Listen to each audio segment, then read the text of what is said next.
आज हम फिर लेकर आए हैं बीए फर्स्ट सेमेस्टर के इकोनॉमिक्स की क्लास लेके। आज हमारा टॉपिक है उत्पादन संभावना सीमा या वक्र। तो हम समझते हैं कि उत्पादन संभावना वक्र किसे कहते हैं। क्या है उत्पादन संभावना वक्र? वह वक्र है जो दिए हुए साधनों तथा उत्पादन की तकनीकों से दो वस्तुओं के उत्पादनों के वैकल्पिक संभावनाओं को प्रकट करता है।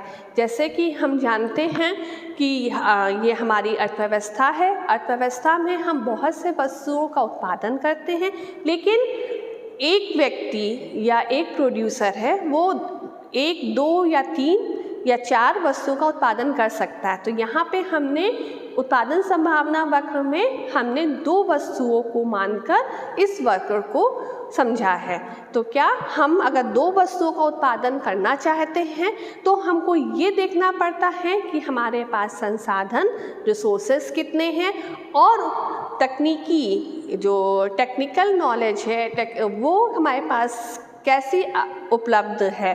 तो हमारे रिसोर्सेज और तकनीकी ज्ञान से हम अपने 2 वस्तुओं के उत्पादन को किस प्रकार से कर सकते हैं कि जिससे हमारे रिसोर्सेज दोनों वस्तुओं को सही से उत्पादन करने में हम उसका प्रयोग कर सकें। इसको भी हम डायग्राम से समझ सकते हैं। तो हम चलिए पहले हम टेबल बनाएंगे, फिर हम इसका डायग्राम शो करेंगे। तो टेबल है, हमने मान लिया 2 वस्तु हम ले रहे हैं। पहली है गेहूं और दूसरा है हमारा कपड़ा।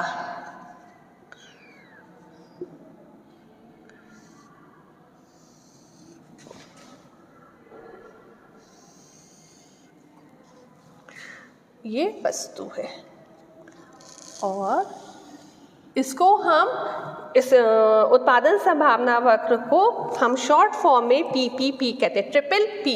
तो हम यहाँ पर लिखे हैं ट्रिपल P। अब टेबल हम 4 पॉइंट तक हम उत्पादन करेंगे, तो हम उसको 4 पॉइंट में दिखाते हैं।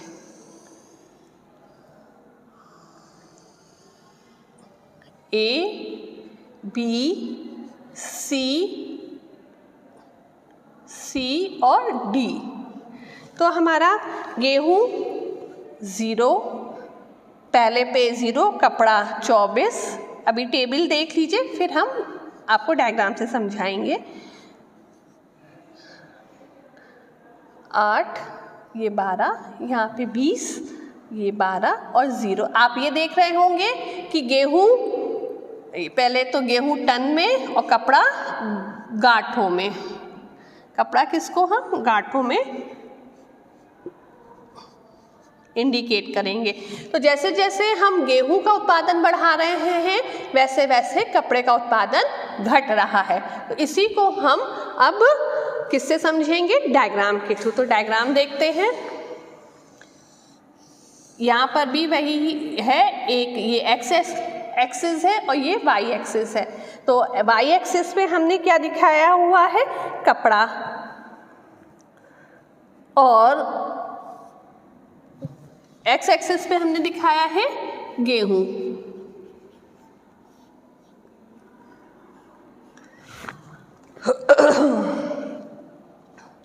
अब इसको हम कपड़े को कर लेंगे 4, 8, 12, 16, 20, थोड़ा सा और बढ़ा जाएगा, और 24।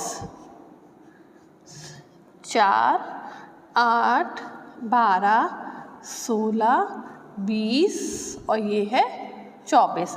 यहाँ पर हम करेंगे हमारा गेहूं क्या है? ये तो 0 है ही है। 4, 8 और ये 12। मैक्सिमम कितना है? 12। 4, 8 और ये 12।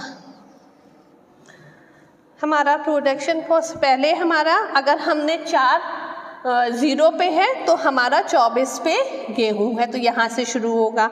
दूसरा क्या है हमारा?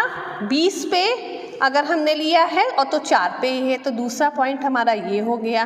फिर है तीसरा कि 8 पे कपड़ा 8 पर गेहूँ और 12 पे कपड़ा, तो ये हमारा पॉइंट है। और तीसरा है हमारा 12 पर ये और 0।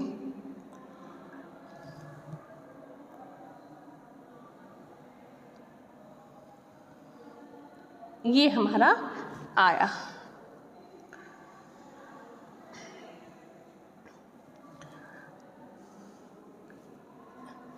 ये ए पॉइंट, ये हमारा बी पॉइंट, ये सी पॉइंट और ये डी पॉइंट।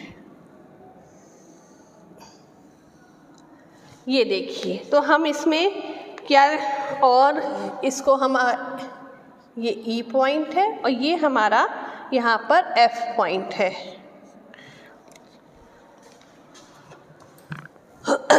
अब पहले तो हम समझते हैं कि ये क्या चीज़ है, कि जैसे कि इसमें टेबल में क्या हुआ है, गेहूँ हम 0 पे है तो कपड़ा कितनी गांठें हैं 24, तो ये 24 को दिखाया गया है। रिसोर्सेज हमारे पास लिमिटेड है, इन लिमिटेड रिसोर्सेज में ही जब हमने गेहूं का 0 उत्पादन कर रहे हैं तो कपड़ा हमारी 24 गांठों का उत्पादन कर रहे हैं। उसी के बाद हमने कपड़े को कम कर दिया है, 20 गांठें कर दी हैं, तो हमारा गेहूं 4 टन हम गेहूं का उत्पादन कर रहे हैं। इसी प्रकार से हम गेहूं का उत्पादन अगर 8 टन कर रहे हैं तो कपड़ा हम 24 से करके घट के हमारा 12 टन पर आ गया, 12 गांठों पे आ गया। अगर हमने गेहूं का उत्पादन 12 टन कर दिया है तो हमारा कपड़ा क्या हो गया है, 0 हो गया है।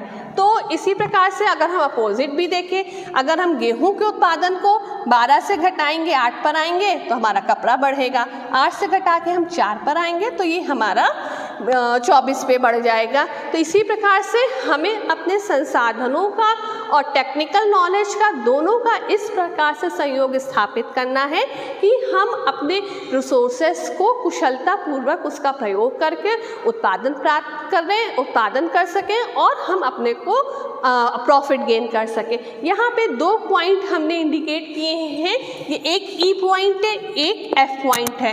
तो ई पॉइंट पे ये हमारा ये कर्व ये है, ये हमारा पीपीपी प्रोडक्शन पॉसिबिलिटी कर्व उत्पादन संभावना वक्र कहलाता है। और ये इस वक्र के बाहर ई बिंदु दिखाया गया है। ई बिंदु क्या प्रदर्शित कर रहा है कि हमारे पास अपर्याप्त साधन है। हम यहाँ पर कोई भी इस पॉइंट पे हम कोई भी वस्तु का उत्पादन नहीं कर पाएंगे क्योंकि हमारे पास साधन अपर्याप्त हैं। और ये एफ पॉइंट दिखाया गया है जो प्रोडक्शन पॉसिबिलिटी कर्व के अंदर, उत्पादन संभावना वक्र के अंदर है। तो ये दर्शाता है कि हम अपने संसाधनों का कुशलतापूर्वक प्रयोग नहीं कर पा रहे हैं। क्या हम अकुशल हैं, अपनी रिसोर्सेस को प्रयोग करने में अकुशल